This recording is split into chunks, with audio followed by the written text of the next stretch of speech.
It's the track.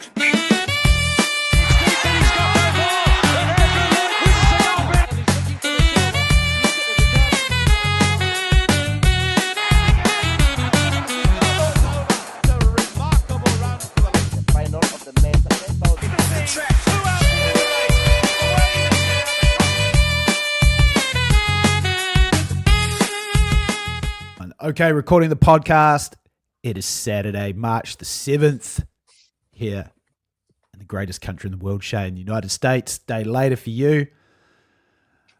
Shane-o, got some news. We are taking the Track Stitch podcast to Asia. The fans have spoken. They want a live show done from Asia next week, so we're going to give it to them. I'm going to be in Vietnam. The HR team, the travel team have come through. I'm flying over front of the plane. Life's good. Oh, mate, we're going to be in LA the 2 weeks after that. I'm going to be in LA for a couple of weeks. We'll see if we can. We'll see if we can get you on.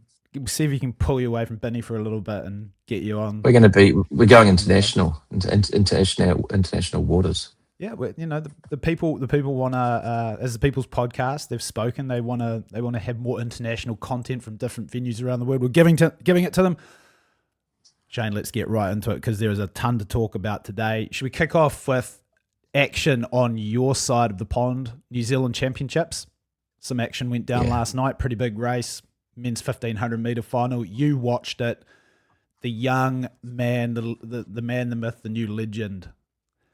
The Ruthinator 2.0, Sam Ruthes, he gets his first New Zealand 1500 metre title, probably one of many. He's already been a New Zealand champion before, of course, over 3,000 metres. He tied Sam Tanner last year, but last night he got the win and he dominated.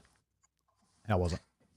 Yeah, he totally dominated, and it was quite neat to see him in the New Zealand senior men's national race because, someone who's running that race myself, just giving you an idea of how much better he is than pretty much everybody, and that he effectively cantered round a solo time trial at the end of a long season.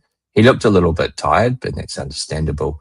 But just cruising around in 3:41, he could have run, if he'd actually knuckle dusted the last 150, he could have run 3:39.5 or something if he'd absolutely say he was in a race. So he's not out of shape at all, far from it. But yeah, he was cruising, and it was a cool spectacle.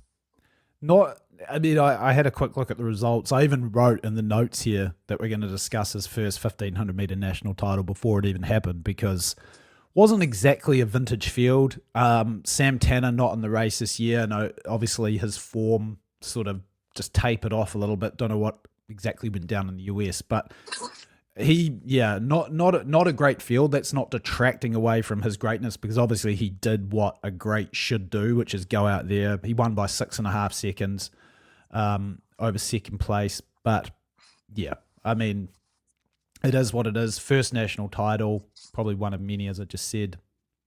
Not much else more to report on that one.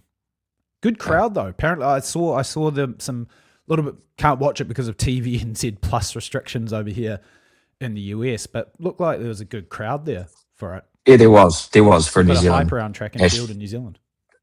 Yeah, for New Zealand Nationals, it was a good crowd. That's good. Hey, I know. Yeah, I'd love to talk more about it because it's him, and he's one of the such a focus athlete. We have talked a lot about him, so we don't need to feel too bad. Yeah.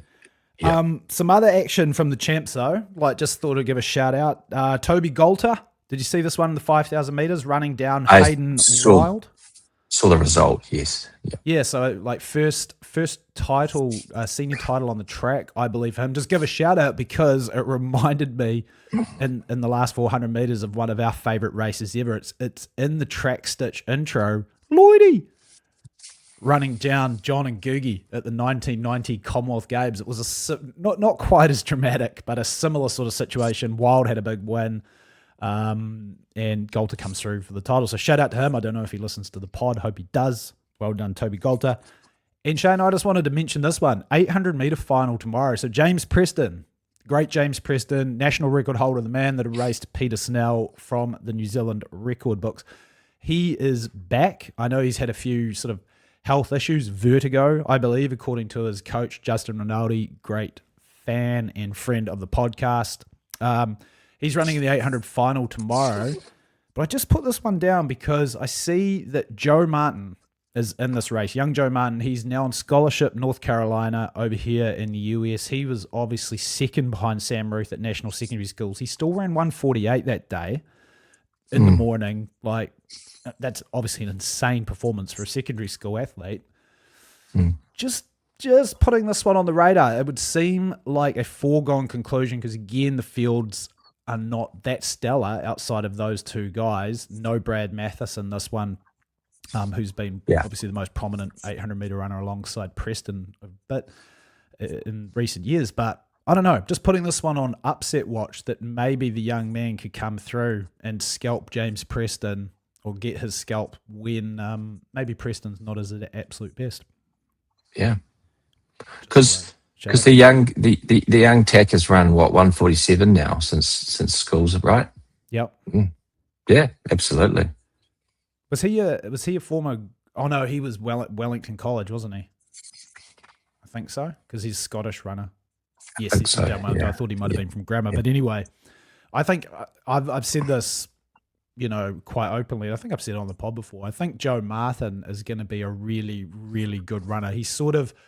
It's not quite the same, I think, as the Jacko Gill, Tom Walsh comparison that we've made before, where, obviously Jacko Gill, shot putters, both of them, was a very highly touted junior, and Tom Walsh kind of came along in the shadows and exploded past him. I don't think it's quite that same situation with him and Ruth, but I think Joe Martin is going to have a really good college career over here. Wouldn't surprise me if he makes a big breakthrough in the near future as well. So maybe step one of that is going to be the 800 final coming up later today, I believe. Yeah. Excuse me. Nice. All right. So moving forward onto some US action. US indoors were last week and some big stuff coming out of that. I know we've got some talking points here. Just going through a few of the maybe the not major ones. Cooper Lichtenhouse, he wins the 800 meters, 146.68. What do you think about his performances over the weekend there? Yeah, they were good. I mean, I don't have a heap to say about it. I mean, the field wasn't stellar. Exactly. I thought he was calm and composed. He did everything he needed to do. Put it this way, it is actually noteworthy and newsworthy that he didn't stuff it up. Yeah. Because indoor brings a lot of, as we saw with Cole, which we'll get to in the 1500, a lot of tactical aspects, particularly in the 800, something like the 800. You can't really make one major mistake, and he's not so far ahead of those guys that the mistake wouldn't render itself decisive or important. So yeah, I think he runs more like a seasoned vet. Yeah, I thought he ran. He got to the front, but he didn't go out hard, so to speak, and he just looks class, doesn't he? Yeah. And things are falling nicely into place from in this one. Like, there wasn't a lot of the major protagonists in this one. There was no Bryce Hoppel, there was no Brazier, obviously there was no Josh Hoey, the new world indoor record holder over the 800. But I think, as you said, it was just the execution was just supreme. So things are definitely trending up for him. Can he win the world title, Shane? No. Or who else is in the world? So. Who else is in the field though? I think the biggest name that I've seen is Elliot Creston, Creston. Yeah, maybe, pronunciation. Yeah. So, I mean, I think he's as good as anybody. I mean, there's been a few guys running around that 144 flat barrier indoors. He's obviously at that level too. It's going to be a really good race. I would definitely see a medal for him, but I agree with you. It is a next step up against those seasoned guys, like tough racing. Yeah. So we'll see. Elsewhere, let's have a look at this one. Noah Lyles, the World Wrestling Entertainment's latest recruit, apparently, with his antics and his belt. He loses that one to Jordan Anthony. He actually got third in this one. We might talk about Noah a little bit later in our new favourite segment, the Fire Up Corner. But much to see there? Not really, is it? Noah's 28 now. He's not going to be able to be at the top of his game forever. He never was that great over the 60. And Jordan Anthony actually is a supreme 60-meter runner. So Yeah. Yeah. I don't know. Going to comment about that one. Jordan Anthony gave the guns at the finish. What did you actually, Shano? What did you think about that one? So, of course, there was a situation over at this at the meet in Poland in Torin, I believe. Masalele pulls the guns. I don't think we spoke about this on the pod, did we? Pulled the gun. I got DQ'd at Habs. What do you think about that one? You a fan of it? You not? You think it should be a DQ? Are they being too harsh, too pedantic? I can see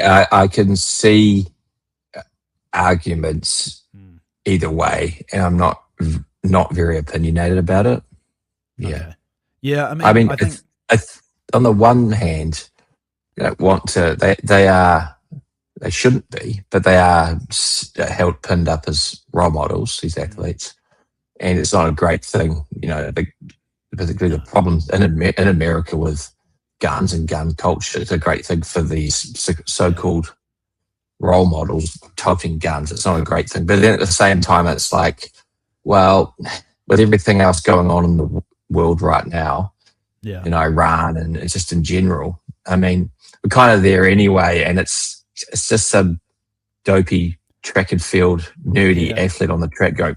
I mean, is there really a causal nexus between that and encouraging kids? Yeah, I personally, it's like a coin flip for me, and personally, I don't really think it's worthy of a DQ. I think it's just sort of young kids, which is what they are, being young kids. But I can see an argument either way, and I'm not really like, I'm not sort of exasperated by him doing it. Put it that way. Sorry, but I'm not exasperated.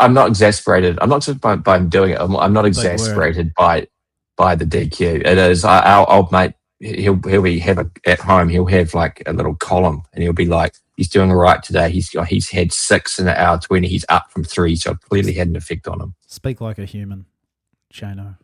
You're too intellectual for us.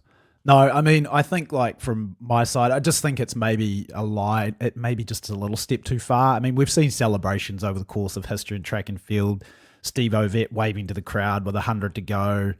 Usain Bolt running across the line. Sort of, we've seen it. I don't know. Just maybe. I think like the line might be when you're actually directing a gesture directly at somebody. Might be a little bit over the top, but it's a much of a muchness. But I just think at the end of the day, maybe pointing a figurative gun at somebody is maybe just something you don't need to do. I have possibly. Yeah, I think it's we a don't coin need to toss. spend too much more time on it. I haven't done my homework for the quiz, unfortunately, as I told you off air. But could you name for me the great Tour de France winner who was famous for his pistolero? Well, you kind of gave it away. Oh, Jesus. I do know this one, but you're way better on cycling trivia than me. Oh. I'll give you a clue, another clue. It wasn't Cipollini, was it? I'll give you another clue. Lance did not like this guy. Oh. Well, he didn't like lots of guys. he really didn't like this guy. I was going to say, who? Floyd Landis, Contador. Was it Alberto? It was Contador. Yeah. Yes. Yeah. All right. I'll get a half point for that one. Yeah, you did. No, you get a full point. Yeah, Pistolero. Maybe Lance used to get riled by him. He like tweets like, "Hey, Pistolero," like condescendingly. All right, moving forward. The other one I had here, Shane, Nikki Hiltz. Gonna give some props out to Nikki. Just for the viewers at home, Nikki was running in the women's 1,500 meters. Therefore, the context of what we're speaking about her is in the context of a women's race. Therefore, we will exercise our rights to refer to Nikki in female pronouns just for this one, just in case anybody gets upset. So Nikki Hiltz becoming, I think, an underrated tactician, Shane. She was excellent in this one. I'm really impressed with the way that she's evolved to, kind of be a dominant force in US women's 1,500 meter running. And there's a lot of good 1,500 runners, and she gets the job done again today. I don't know if you want to add any more to that. I just noted that one. I'm like, man, she wins a lot of these races now. And sometimes we maybe haven't seen her as like the most, like top end, super high talent runner, but maybe that's just because she's been around for a long time. But yeah, man, I'm impressed. Really impressed. I was thinking the same thing when I watched it. And look, I forgot this, but I saw on Let's Run the other day that Walteji got done for whereabouts failure, right? Yeah. So a lot of these they called it in cycling when EPO came in as the race of two speeds, right? And I feel like people like Walteji, and putting aside Faith, who's I believe is clean, and an outlier, you've got Hal and Hunter Bell, etc. But it's thus far proved one step too far for her to do the same thing at the world level for Nikki Hiltz I'm talking about. But I think she considered herself unfortunate because with some of the doping stuff, and also there's the fact that people like Faith are around that's pulled some of those others I just mentioned to the next level. Nikki Hiltz would have been a contender for put it this way, I think she's a better athlete than Jenny Simpson was, like in terms of raw. And Shannon Rowbury. And Shannon Rowbury. So I think if Nikki Hiltz had been born 10 years earlier, dare I say, or 15 years earlier, I think she could have won titles. She's very good. Very good athlete. Very good athlete. I agree. Yeah. But, of course, the big stories from the weekend, the men's 1500 and the 3000 meters, the most concentrated star power in these events. Obviously, you had Cole Hocker, man that we've spoken a lot about on the podcast recently, given a lot of sort of props and dabs to. Maybe we'll take some of those back today, given what we saw. Yared Nuguse and also Nico Young. Should we start with the 3K? Shano, here's the question for you. Did Nico Young lose this race, or did Cole Hocker win it? Cole Hocker won it. That's my... This leads into a further... You and I have slightly different opinions about the how do I put it, the weighting put on tactics in these races. I don't disagree with you, because you can't disagree with you. I can see it's a real factor, but I lean more into and this is what we're talking about when we're analysing that situation with Sam Ruthes, is that I think there's a lot of importance on how an athlete emotionally, psychologically manages their effort and their composure to execute their race plan. I think Cole showed that in the 3000, where he wasn't, again, perfect. The fact he got shuffled back again, but he managed to get there for the win because he stays so calm. Seems that it works a little bit better for him over 5,000 meters than it does for 1,500, because now we've got a number of races. We've got at least 3 of them. We can talk about the 1,500 in a second. I'm going to disagree with you, like agree to disagree. I think that Nico Young lost this race. I think he totally blew it, and I think he blew it in the early stages of the race with his positioning. And just to give a bit of context to this one, I'm a stat guy. I got more time on my hands to come up with these numbers, but I'll just throw some of them at you. So when Nico Young, he won that race at the Sound running meet, the big 3K there, 7:33, ran 26:06 to close in that one.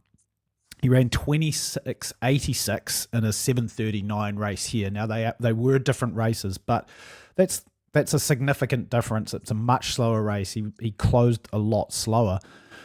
Just looking at his positioning here, so there's 15 laps, obviously, to the indoor 3,000 meters, and Cole Hocker led for 8 of those laps, right? So he was at the front of the field running the shortest possible distance for 8 of those laps. He was never worse than 4th place, and he was never more than 0.3 of a second off the lead. So in that respect, a pretty tactically sound race from him.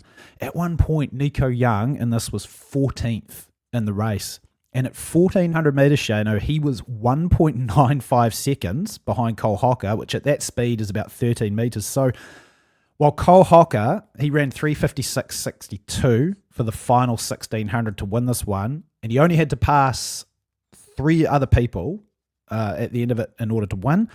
Nico Young ran 3:56.65 for about 1,613 metres, and he had to pass 13 other people.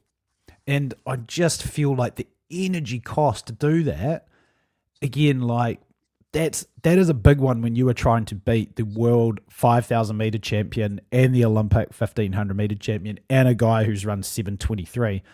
The final point I'll make on this one is, like, people say, well, Hocker, he might have paid a cost to get to the front of the race. All he did his cost of getting to the front of the race in this one, 29.92 for the opening 200 meters, which, as we know, for a guy of his level, is certainly nothing that is beyond him. It's not really pushing him past any anaerobic threshold, and it's very, very easy to recover from for an athlete of his level. So I couldn't understand why Nico Young was so far back in this race, especially in a US title race. And I think that, he only lost this by 5/100ths of a second. And I just look at how much extra work he had to do in the final mile of this race. I can't come to any other conclusion than he blew it. And Hocker even opened the door for him by getting himself semi-shuffled back through to fourth, which we'll talk about in a second in the 1,500. Yeah. Full credit to Hocker, because to your point, we spoke about this last week, he is the master at keeping calm when the pressure's coming on.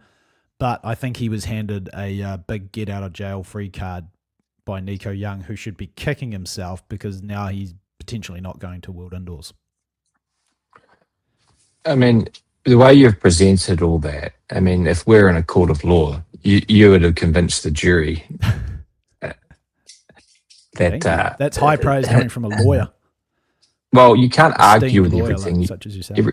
Everything you've just beautifully laid out. You can't argue with it. It'd be a fool to sit here and, like some mates of ours that we know, and just do the thing you start kind of looking away and shaking your head when you can feel all the information going in and like the noose tightening around your neck. The only thing I will say, no particular person. Don't say there's a couple of real specialists out there that are prone to this type of behaviour. But no, I think I think it's a slam dunk for you. The only thing I will say, and I am sticking to my guns, and I know I can't back it up, is that there is an intangible quotient. It's another good one for you, Chris. There's an intangible quotient to the mix of these situations where winners win. Yeah. Cole is the Olympic 1,500 meter outdoor champion. He's the world 5,000 meter champion. He's the guy that gets it done. And I just don't know if all of that compelling evidence is enough to offset the fact that Cole, and he wanted this one, all the guns were in it. It was, they were fresh for it, that he got it done. Strand, we didn't mention him. But I can't sit there and look you in the eye and say that you're wrong, because I don't think you are. And I guess we'll just never really know. Yeah. We'll never really know. That's the beauty of it. So, we won't. No. We won't. Again, I think just that was a good example for me of just, I can understand not going out with him on the pace if you want and taking things a little bit easier, but I just can't understand. You know what it reminded me of a little bit in the field. To further back up your point, God, I'm glad I'm not in court on this one. I'd lose terribly. Argued for the other side, trying to contribute to the other side's argument. But I think what it reminded me of a little bit now that when you mentioned Ethan Strand, it reminded me a little bit of how far back Ethan Strand was at the NCAAs last year. Oh, yeah. That's a good one. Similar thing, because he came home like a freight train and he should have won that race. Totally. He was the best athlete in that race. Yeah. But again, he was like miles back with that lap to go. So here's something I just thought about. I'm sure I've kind of thought about this before, but I think, when you're back, the further you are back in the field, this seems very intuitive to say this, but when things happen in front of you at the front of the field, right, there's just less moving parts that can potentially, compound issues for you than if you're at the back of the field. Now that seems pretty straightforward, but we really don't think about it like that. So say, for example, it only takes some kind of, and this may have happened to Nico Young, because I don't think it was his plan to be almost 2 seconds behind Cole Hocker halfway through a 3,000 meter race. I can't believe that was part of any strategic particularly not one that's that slow for those guys. It if it's 7:20 pace, I understand hanging off it. But what have you got to gain in a tactical championship 3000 by being that far back at like 7:55 pace? Yeah, because I think what happens is like when the further you are back in those fields, it only takes one action. Let's say if there's an altercation between guys who are in third and fourth place, it's like a trickle down, it's like a snowball effect that gets, so the impact on you, the further you are back in the field, there's a far bigger impact on you if you're, say, in 10th or 11th place than you are if you are in 6th or 7th place, because it just impacts everybody so much. So it just kind of compounds itself. So it's just a good example of how it isn't easy, but you just cannot get yourself in such a bad position. Again, I don't think that was part of any strategy from Nico. Maybe it was part of a strategy just to hang back and to come through stronger in the second part of the race. But just, shit happens. We've all been in those situations. It just shows even a guy of his talent and physical ability, it is difficult to overcome. Yeah. All right. But Shano, the track gods giveth and they taketh. 24 hours later in the 1500, I think we're both in agreement that this was one of the most surprising and shocking races that we've seen in a long, long time. I mean, that was just a tactical shocker, tactical disaster from Hocker in this one. It's funny. Remember back at the World Championships after the debacle in the 1500 meters there, we gave him the moniker, the DOC, the old deck of cards, because he's always getting shuffled around in these races. And man, I don't really know where to start with this one, but I got a few stats for you here that you might like. He led this race through 700 meters and was second at 900 meters, but he somehow got shuffled back, deck of cards, the dock, with 400 meters to go into fourth position for no good reasons. This was exactly the same as the USA's in 2025 when he led that race through the first half, managed to get shuffled back through the field for no good reason. Just like the World Championship semi-final, he led after 1,000 meters in that one. He was second at the bell and managed to get himself in an even worse pickle.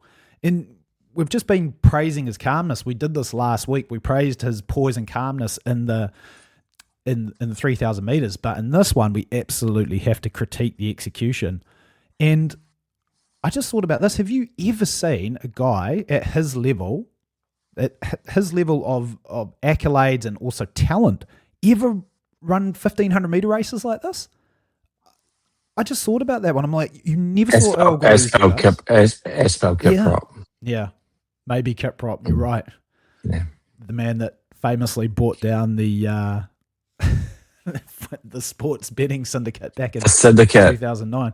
But I'm not quite. But that, Kiprop obviously had some other things at play there that we can't fully.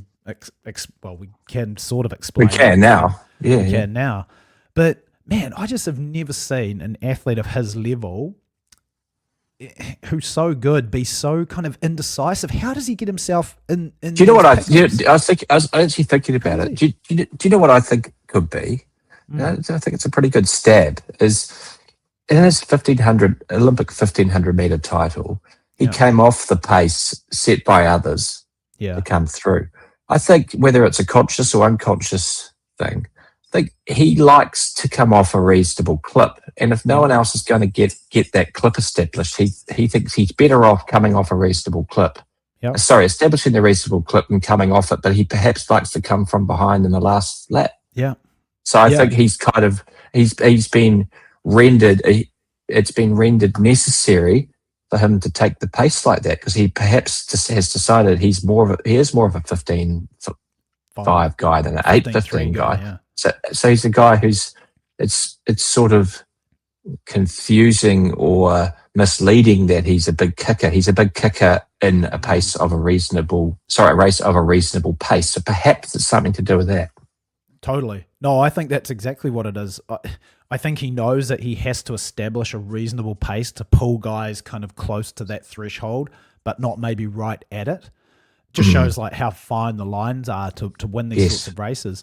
But then I was thinking about this also. Maybe he also just likes to, as you said, he likes to kick past guys. He's got that good hunter mentality. It's a little bit like Yes. Geordie Beamish, right? You know, some of the guys just love to have somebody in front of them. They build psychological cachet or strength in catching up to guys and passing them. And it's almost like he likes to ready himself with 600 or 700 to go, and he likes to take little pauses off the effort. So he's like, hey, I'm fine to go out there in these races and lead through a K, but then I like to have, you know, maybe 200 or 300 meters to recover. Yeah. So then I can really execute my power in the final. But the thing is, maybe that worked at a collegiate level, and I'd have to go back and have a look at some of his collegiate races to see that if this was a kind of pattern. It is definitely not working at the senior level and definitely not working over 1,500 meters, because now we've got 3 races. And again, a world semi is a pretty big race, and so is obviously, and a US championship final is a big race. Maybe not the US indoor 1,500 title, but man, there's no way that you should be finishing he was 5th in that race and getting beaten by guys like Nathan Green and Luke Hauser. We'll shout out to those guys, talk about them in a second. But yeah, that was just a crazy run, crazy one. I think we were both in agreement. That was shocking. Yeah. And yeah, okay, well, we can shout out to those guys now. Nathan Green and Luke Hauser, man, got to give those guys props. Those UW guys, especially indoors over the mall, they know how to race, man. I'm so impressed with them. Nathan Green as well, such an unassuming guy, right? He's run 3:32 for 1,500, so he's not really at that super top echelon. He's not in the same league as guys like Nagoose or Hocker, who've run obviously well under 3:30 and multiple times. But man, to go out and beat up on guys of that level, that is super impressive. And those guys are going for the world standard today, by the way. They don't have it yet. And so let's hope, fingers crossed, that they get it, because they absolutely deserve to represent the US at the World Championships. Especially Luke Hauser. I mean, for him to come away and get, you know, Nathan Green, he's won outdoor NCAA titles, multiple. I think Hauser's won an indoor mile before. But, you know, not exactly a name that you would have put up there to, you know, if you're going to say, hey, someone's going to upset Cole Hocker and Jared Nagoose in this one, who's going to do it? You wouldn't have said Luke Hauser. Just, can't give those guys any more props. And whatever they're doing up at the University of Washington in terms of teaching these guys the art of racing and the craft of racing is really working well. Nice. All right. Well, enough of the US indoors. Should we get on to some other stuff? Hey, some things happening over in Australia. I know you wanted to talk about this one. Claudia Hollingsworth. You're very impressed with what's going on with her. Hey, by the way, just a little preface to this one. I watched that clip of her running the 1,500 meters, and at the end, there was a hairless man, particularly somewhat pasty, jumped out on the track to give her some stats, and I thought, that man looks familiar. He's been on the Track Stitch podcast before. It was Justin Rinaldi. Was at the Box Hill Invitational. He jumped out on the track, and I was like, hey, mate, is that you? And it was. Does he coach you? I don't think he coaches her, but he was just there. He's like the honorary infield timer. Okay. Of sorts. He just loves giving out splits. Love the most passionate track, maybe even more passionate than us Shano fans. But Claudia Hollingsworth, she's I think on the verge of a big breakthrough here. PRs 157.67, 358.09, which was run just recently in 8:37.42. You've had your eye on her. What have you been seeing? She's slimmed down a lot. She's definitely. I haven't followed her that closely, but she looked a lot slimmer. I was impressed that she won that 3,000 in the manner that she did, which means she's lost some of that like sort of teenage puppy fat. She's looking like a top pro, muscular and lean. And I think, given she is a prodigy in the women's 800, it's not common to see a prodigious woman over the 800, or man for that matter, but particularly in the woman, it seems, to be able to go up the clock like that, right up to 3,000, and actually kick hard at the end of the 3,000. So I think that bodes incredibly well for her over 800. That marries up to what we've talked about last week and in the previous weeks with people like Keely or a Feb Cabal is I believe in the women's 800 because even the strongest of women over 800 meters lack that physical strength in the last 200. So the way that you could conceivably get there in terms of that strength of that last lap is through coming at it from a very good aerobic profile. Yeah. So someone like a Claudia Hollingsworth, if she's a 830 woman and potentially she's faster in a say a Diamond League style wave light race, then she, and she was already a 158 runner over 800. I see did she just recently beat that? So in the Australian summer, 157, I believe. So yeah, we could see her down in the 154 high, 155 range based off what we're seeing there. That's what I said to Justin. I was like, man, she's looking really good. Do you think she's she could run 155 this year? And he told me a little insight here that she's actually really targeting the 15 this year. And I guess that would make sense. Yes and no, because anyway. But what do I know? But yeah. No. I think we're on the same page here. I actually think she's going to run an awesome 800. It's just. But I also think she should be targeting the 800 because I think that it's a weaker event. Yes. Even though there's Keely, Faith is a lot at the moment. Faith is a lot harder to beat than Keely. Well, Keely lost world champs. Faith in her current incarnation isn't losing anything.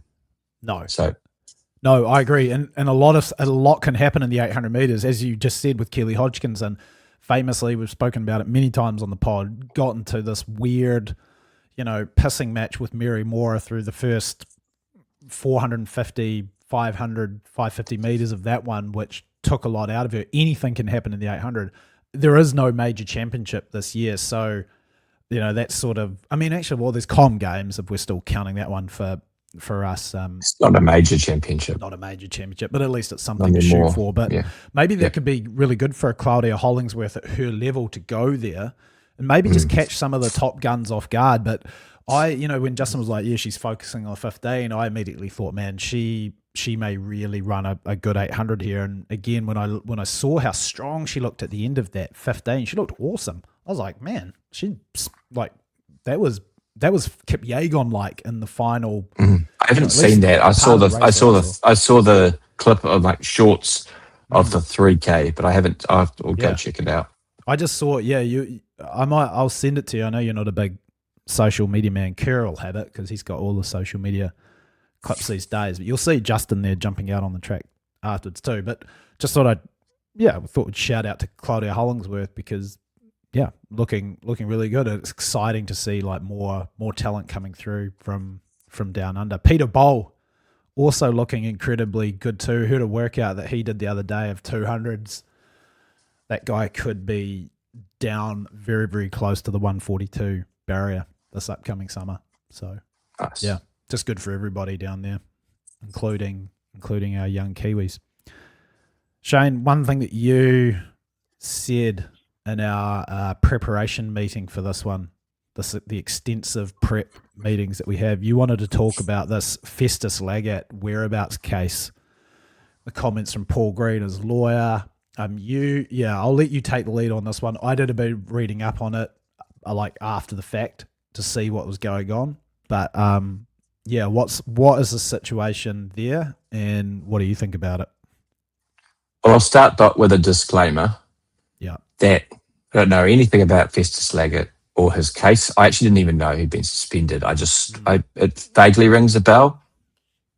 I go and I look, and he's I think gone from 335, 334 to 329. I didn't know this. He ran 2:12.96 for 1,000. Yep. Fifth full time. So fifth full time. So that just behind Cram. And so that's a big leap.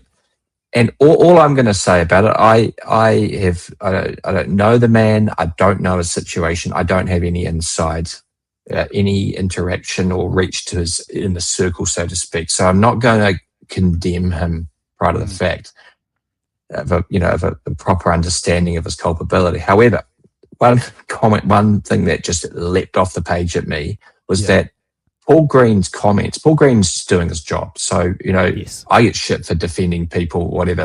So I don't have any knock on Paul Green, but I thought if he's going to speak to the media, he's effectively become this guy's PR agent. Yeah. So therefore, everything he says actually is important, because the only function of addressing the media about it is to dispel the allegations. It's not for any other reason, because the court process doesn't render that necessary for an attorney to speak to, say, letsrun.com. So in that context, his comments to me were patently absurd, because they asked Green about his failures, and he effectively said, I only talked to him about the two that were questionable. Then right at the end of the article, I quite like whoever did the interviewing, whether it was one of the Wajos or whatever their names are, or your mate Gold. It might have been JG. Yeah. Asked him about like the one that they weren't kind of disputing. And then Paul Green just goes, oh, we haven't talked about that. And to me, it was like he was airing, like he was thinking out loud about when a criminal client, and I don't do criminal work, I do a little bit of back end stuff on it, but I don't defend criminals in terms of open court. When the criminal lawyer doesn't want to know about whether or not their client's guilty, because they can't openly mislead, they just don't go there. Yeah. So for me, it was like, you're going to think out loud in the media about your internal process about, I'm not sure what happened on that one. Let's just, we're not going to talk about it. And it won't be true. I mean, when you go to a lawyer and you've had a drug thing, you're gonna look there and look at everything that's gone on and be able to explain away everything. That's why this happened. That's why that happened. That's why that. Just to being like, oh, we never talked about that. Yeah, it's a bit like when Lance Armstrong said he'd never heard of EPO or whatever he said. I've never heard of this. Aaron Ness, that's what it was, and his in the US Postal thing. Well, obviously what we know now about Lance, of course, that was untrue, but it's insulting to the intelligence of the viewership, or the audience, I should say. Yes. When people make statements which just could not possibly be true, they're so far from what is conceivably the truth. So I thought it was perhaps a foolhardy statement to say, we didn't discuss that one. And it just reeked to me of, I can't really explain that one, so we're just not going to talk about it. Well, a couple of things just jumped to mind when you say that. Jerry Schumacher, remember when Jerry Schumacher said that he'd never heard of Nandrolone he's never heard of Nandrolone before. Never heard of Nandrolone? Really? Okay. But you also, you know who Paul Green is too. He was... I know, yes. Yes, with Patches O'Houlihan. And it said that the burrito case, well, that the burrito argument was basically watertight and was going to hold up, and then within a month, even Shelby herself was like, not quite sure if that one was going to I know it sounds absurd and it wasn't going to hold up. So I mean, it's like, I think it's sort of backing up everything that you're saying here. Just very. I don't have any knock on Paul Green. I mean, someone's got to do that. Someone is going to do that job, and that's fine. And that's the function of the system. These athletes actually need to be represented. Why I think it's kind of humorous is the fact that there was a statement given about this other test, which they weren't openly, Green and Festus weren't openly calling into in question. And look, I don't, so explicitly, I just had a recent case, a big case, probably the biggest I've ever acted on, where the other side went into, and I've talked about this case and this character with you, Jason, quite a bit, when the other side went into explicit detail with a whole series of defences, and then there was this very obvious issue. They just decided they weren't going to go there, and it was the one eventually that kind of sunk them, because they were like, so going to the minutiae and just like explaining away like for pages of detail, and then this other real slam dunk for us. Actually, we're just not going to address it because we can't address it in any meaningful way. And it felt a little bit like that to me. So you can, and I don't disagree that some of the things that Green and Lagat are saying about athletics, Kenya's anti-doping. I was going to ask you this, what you think about. I mean, I think that they will be telling it makes sense to me It's saying like these guys have been given the hurry up Yeah. and they're now wanting. So like a lot of things with humans, we can't get it right and be sensible and be Right. in the middle and just on proper principles. We swing from, well, on one hand, we're not even going to test them, just sign the forms, to, right, everyone we can round up because we don't want to be perceived as non-compliant. So we're just going to go, you look at me the wrong way, you're non-compliant. So I think there's a really good chance here that that's happened. I don't know for sure, but I wouldn't be shocked if they've done that to him. But at the same time saying, oh, actually, we're not that one there, we're not going to look at that one. It was just funny. It's a bit of a mess all round because, to that point, you can see how Athletics Kenya are like, oh, here's a guy who's based in the US, maybe he's not conforming to the way that we want to do things, so he's sort of low-hanging fruit to make an example out of here. But man, it's just an overall mess. The fact that Athletics Kenya just fucked around forever on this doping topic and just clearly didn't care. Right, and now they're, like you just said, it's massive overcompensation here to get things right. Then on top of that, you've got like this whole filing situation, which I understand with World Anti-Doping Code. It's just something that they have to do, but man, it seems like such a difficult one. I mean, I remember even myself, and like I think I had maybe one season in the testing pool because I was ranked in the top 50 in the world, so I had to like fill out the app, and this was also in the formative days of it. But I'll tell you, man, it's like it is a largely inflexible process because you kind of got to name in advance where you want to do your training, and at some point you're like, that's not realities of life. There were plenty of times where I woke up in the morning and I was like, hey, I was going to go here and run. I just changed my mind. I'm like, nah, I think I'm going to do this, or I'm not feeling that good. I'm going to just go and jog around Nelson Park, Napier, and bare feet for 30 minutes instead of go to Park Island and run a workout. So it is a difficult thing to get right, and it does create plenty of loopholes, and it's just all a bit of a bloody mess. Just maybe if just humans didn't want to cheat. But he didn't. He have to go through all of this. But was he? No, but I haven't read about it in detail. But was he getting targeted testing? Was he? Because no, I don't think so. Okay. And that's another one which is a little bit. I don't think he would be. Well, actually, we don't know because the AIU, of course, we've spoken about before, does have this kind of secret kind of watchdog testing pool for people that do, spike the interest of world athletics. Ruth Chipnotich was obviously one after she ran out under 2:10 for the marathon. I'm not sure if Festus Lagat would have been one of those guys, but he did go from I got it here, Shano, 3:33.25 to 3:29.03, and he did go from 2:18.98 down to 2:12.96. How old is he? Oh, good question. I don't know that one. Yeah. Okay.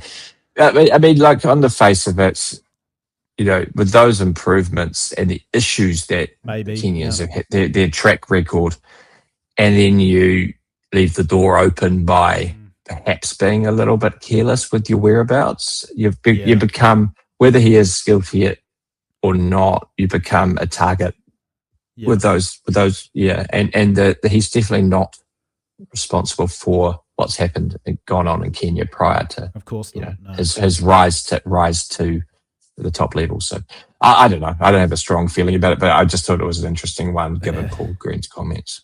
Yeah. And you, as one of the top young legal professionals. Young. No one would know. Well, bottom of middle-aged. Take it. Bottom of middle-aged. bottom of the heap, more like. Bottom bracket of middle-aged. Moving on then, Shano, time to have a bit of fun. It's world famous now. The fans love it. The people love it, especially the old dogs back home, the likes of Sammy Maloney, Sarge, PC, G Shaw, the old G Shaw. It's the famous TSP Track Stitch podcast quiz. We're giving you a pass. You haven't got any questions for me. But then again, some might say there's no questions that can stump JS, so why bother asking him? Some might. Some might. Some might say, maybe in my own head, of course there are questions that can stump me, but I've got a couple for you. Are you ready today? You were a little bit gronked out last week. You were off the pace. Are you feeling better? I'm a bit better. Yeah, All right. I'm definitely not bottom of the barrel, but I'm. All right. Yeah. One of these, I'll give you a slight hint. One of these might be slightly loaded to segue us into. This is how we do it. Like, this is smart podcast planning. All the top podcasts in the world do this. Might segue us into some other topics of conversation or a topic of conversation. All the top podcasts in the world and us do this. Yeah, exactly. Only the best. Shane Roddy. Only 5 men have won 3 or more world cross country titles. Can you name them? Oh, 5 men. John Nagugi. Correct. Paul Turgat. Correct. Kenesi Bakile. Correct.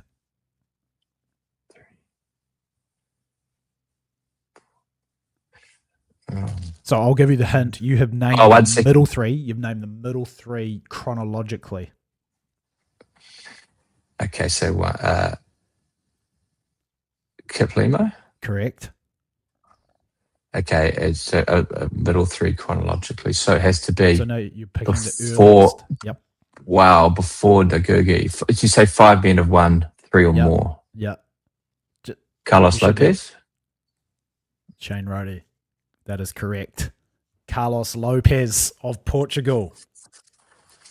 He actually had an astonishing cross-country career as well, like really big gaps in between. I think he won in like 75 or 76. Yep, and then came back in like the early part of the 80s to complete the trail. Listen to this one. Carlos Lopez, he nearly did the holy trinity of distance running, which is win the world cross country, win the Olympic marathon, and win the Olympic 10K. He nearly did it. He was second in the 10K in 1976 to who? Veron? Correct. Yeah. Was it Veron? Was he second in that race? Oh, wow.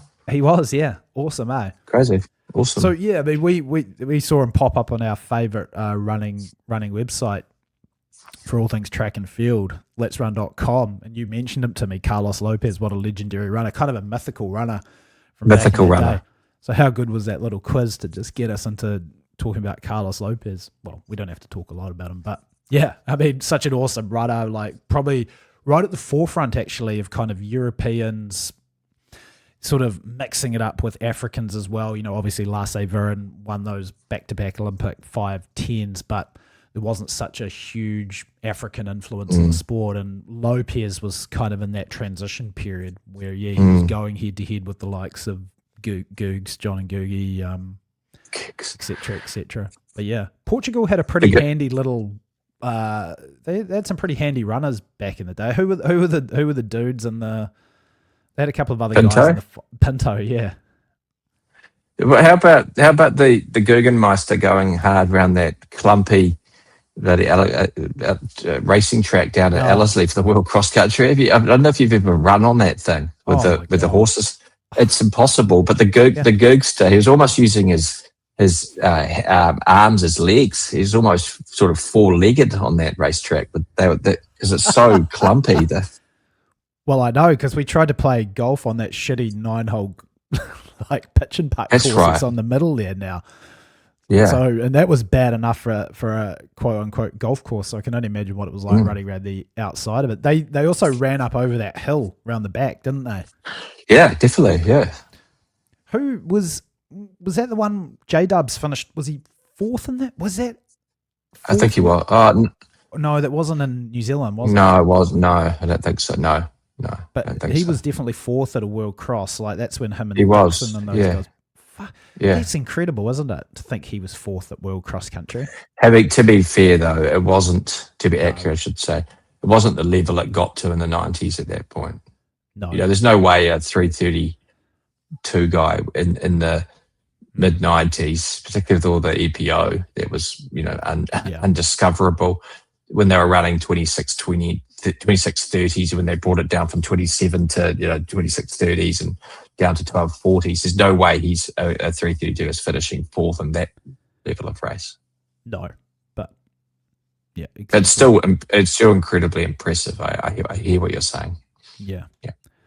But no, There you go. Carlos Lopez, kind of the sort of the underground guy there, especially going back to those 4 other men that have won 3 or more world cross country titles. He actually had a couple of second places as well, so he was a real stud on the grass of cross. I've got one more question for you, and then we can go on to our second favourite segment, the F.U.C, the Fire Up Corner, if you've got something to fire up about. But here's my second question for you, Shano.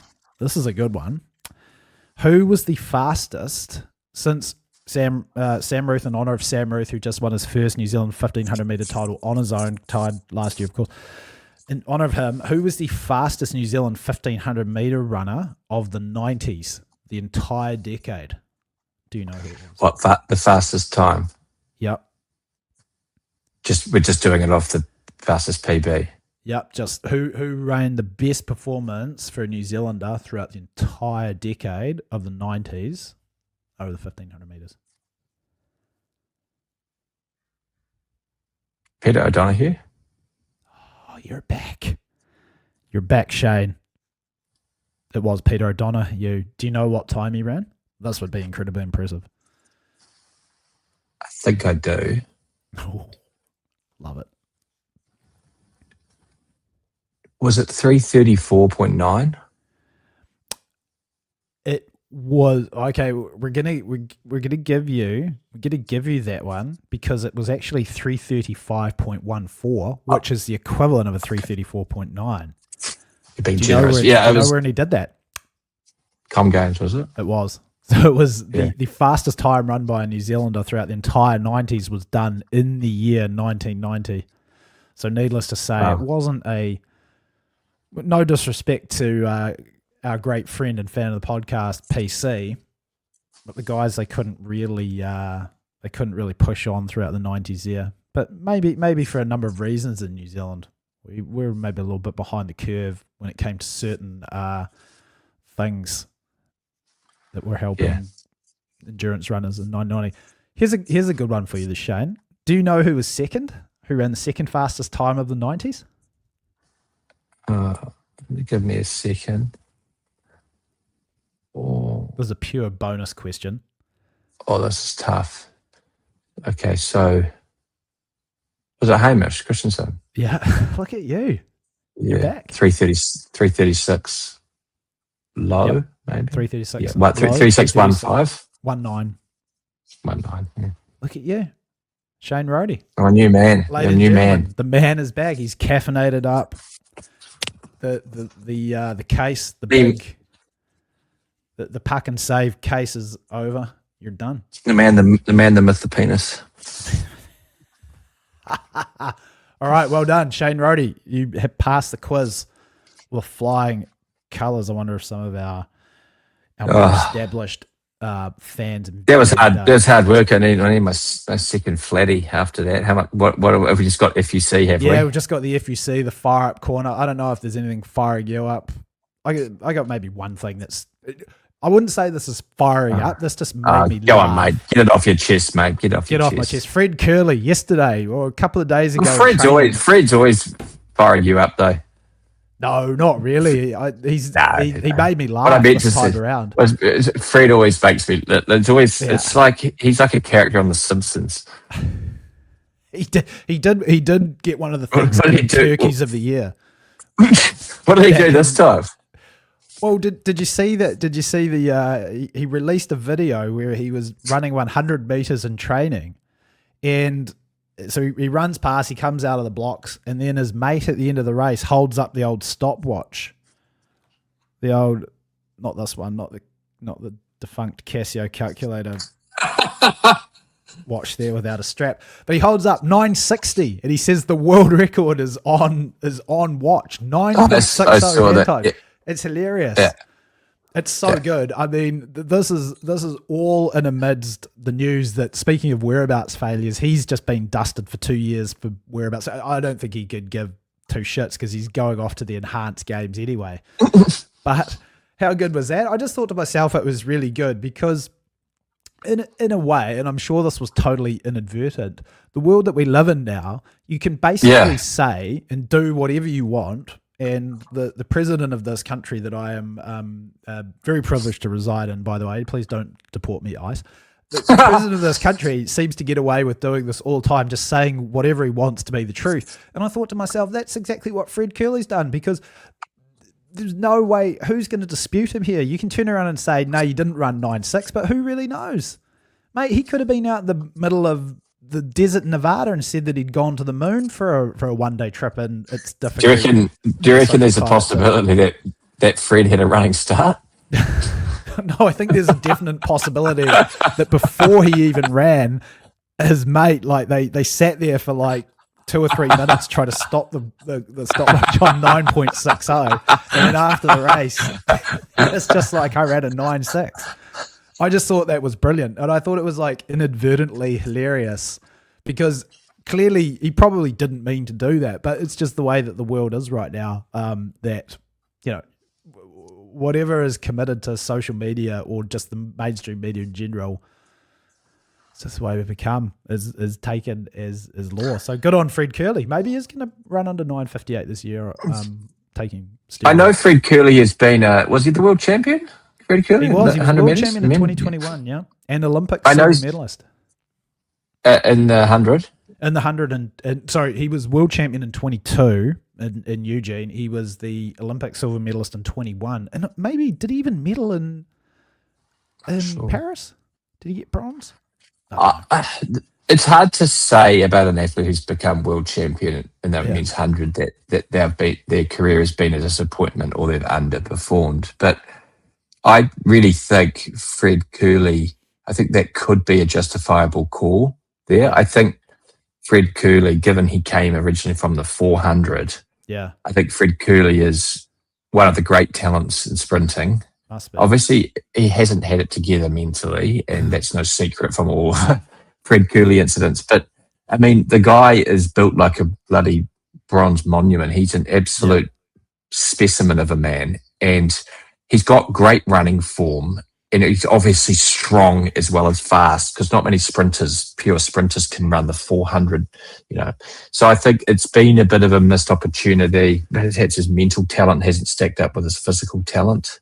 In fact, I would almost say that's certainly the case. It's been a bit of a missed opportunity. Perhaps he could have threatened that 400 world record with the range or array of skills that the guy's got. He's definitely a special certainly athlete. With what we ended up seeing over the 100 meters. He ran 9.76. I think he's seventh all time in that discipline. One of the biggest mysteries of him, obviously, was why he could never really put it together over 200 meters. 200, despite being a good 400 meter runner. He just, I mean, you know, he made that crazy transition. 2019, he ran 43.6 for the 400. Then we had the kind of the. Did he run that fast, did he? Yeah, he ran. Wow! I knew he ran 43, but I don't know. It was like mid. Wow. Yeah. So I stand. College meet in Texas early on in the season. I stand by what I said. At the world champs that year. True.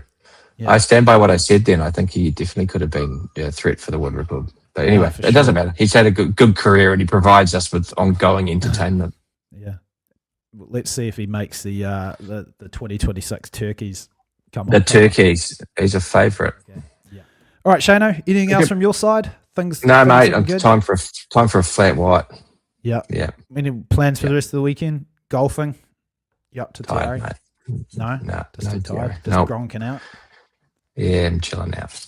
Yeah, I'm flying to Vietnam tomorrow morning, super early. I'll be there, tour of duty, no pun intended, for 2 weeks. So, like I said, we'll see if we can do a pod. We'll see what's going on. You know, we only do the podcast if there's really, you know, hot topics to discuss. But yeah, we'll see.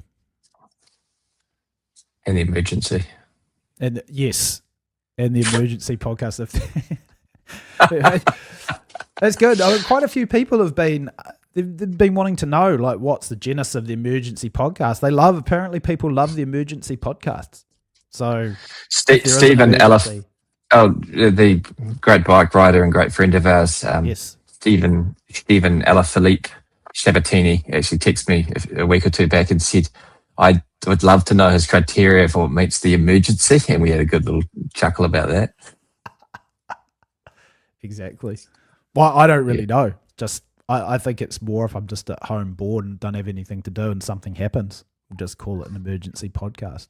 It's an emergency pod. No, but to be fair, they've been in our world, earth shattering.